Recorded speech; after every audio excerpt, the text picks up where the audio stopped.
rush hour. Heading for offices, shops, stores. Everyone's trying to get to work on time.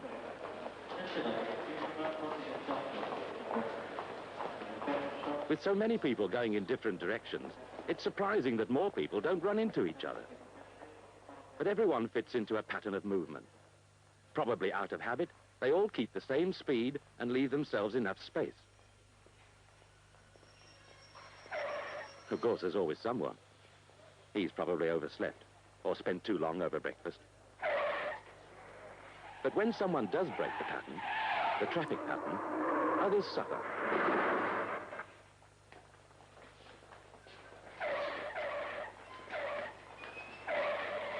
The moment someone starts thoughtlessly rushing, he's asking for trouble. Because it's carelessness about space, or rather the lack of it, that causes accidents.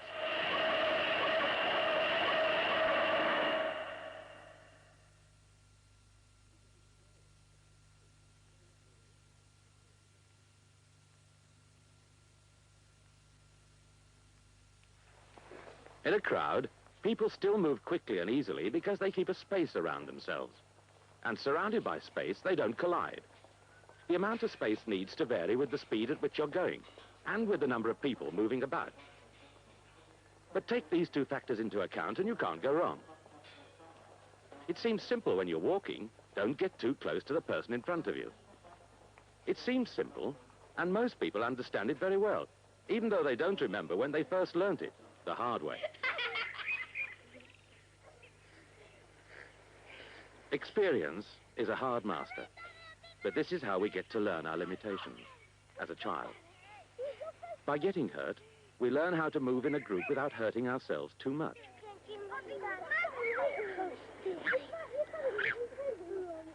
But motor accidents are unforgiving and expensive.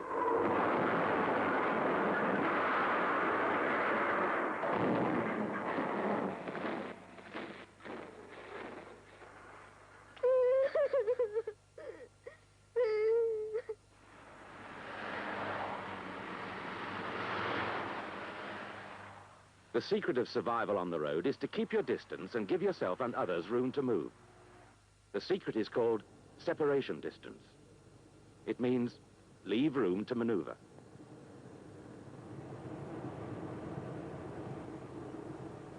Ample separation from other traffic is essential for coping with emergencies.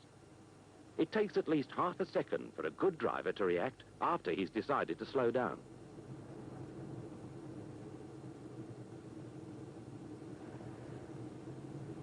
It will take still more time, depending on how fast he is going, to bring the car to a complete stop on a dry day with good tires. It is essential to leave space ahead when you have a clear view and can see what other traffic is doing. But it's even more important to leave space when you're in a road that doesn't allow you to keep other traffic in sight. You never know what emergencies lie around the corner. A badly parked vehicle, a wide load, a flock of sheep, a straying dog, people on horseback.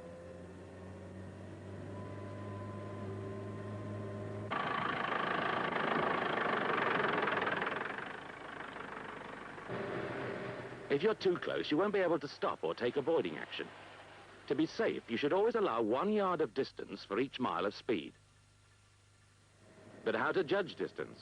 It's not easy to tell 20 yards or 40 yards or 60 yards away from the car in front when you're driving down a main road at speed.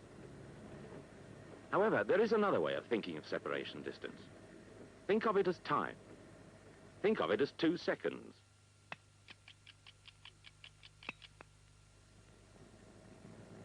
Two seconds worth of distance between yourself and the car in front.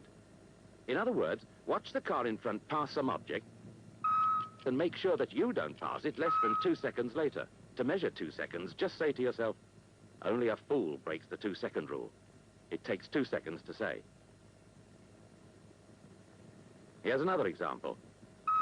Only a fool breaks the 2-second rule.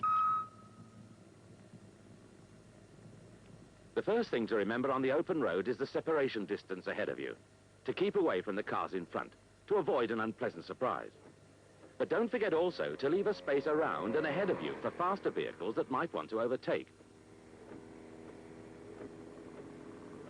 A motorcycle ridden skillfully is a very maneuverable machine. Leave it as much space as a motor car, particularly in wet weather when everybody needs much greater braking distance. Driving on the main road at speed is one thing. Separation distance ahead is the main concern, and the 2-second rule applies. Driving in a crowded shopping street needs even more care. Here you must leave space on either side. So many things are going on, and the near side is full of traps for the unwary driver. The parked motorist who opens his door carelessly. The busy mum who for a moment loses control of her excited toddler. All are pedestrians, road users who can go into immediate and unpredictable movement, sometimes in the wrong direction, or who can just stand hesitating before not doing anything at all. And sometimes, through preoccupation, do the wrong thing with fatal results. Separation distance and alertness is your only insurance against the unpredictable. And the unpredictable is an accident looking for a place to happen.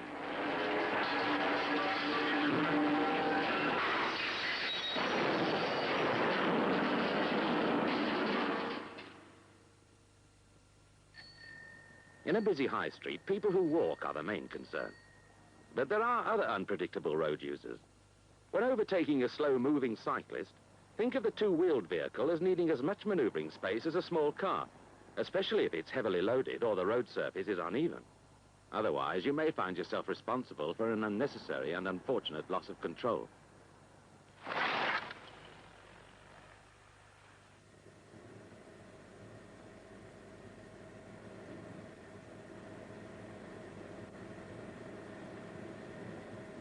We've considered separation distance in front, and we've thought about separation distance on each side.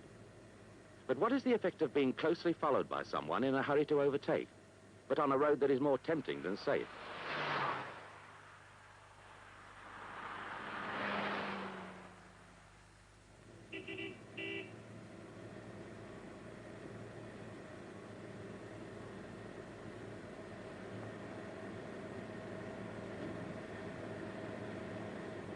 There isn't much that you can do except to drop back and let him pass.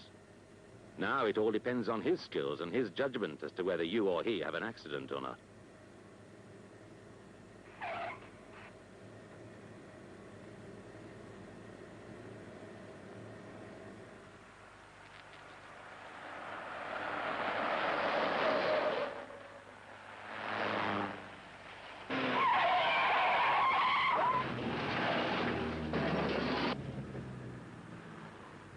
As a driver, you must be constantly aware of other road users, constantly alert to their movements and intentions, and always keep adequate separation distance all around your car. It's your greatest insurance against accidents.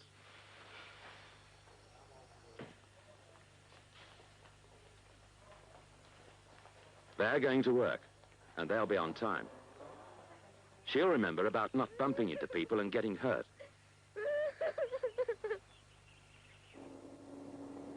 And so will he, and his new bride.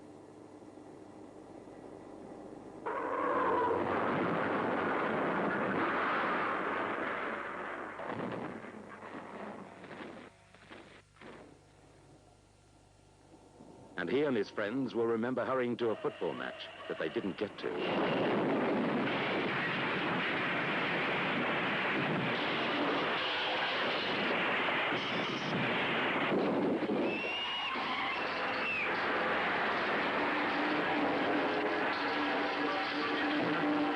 And his children will remember this holiday trip for the rest of their lives.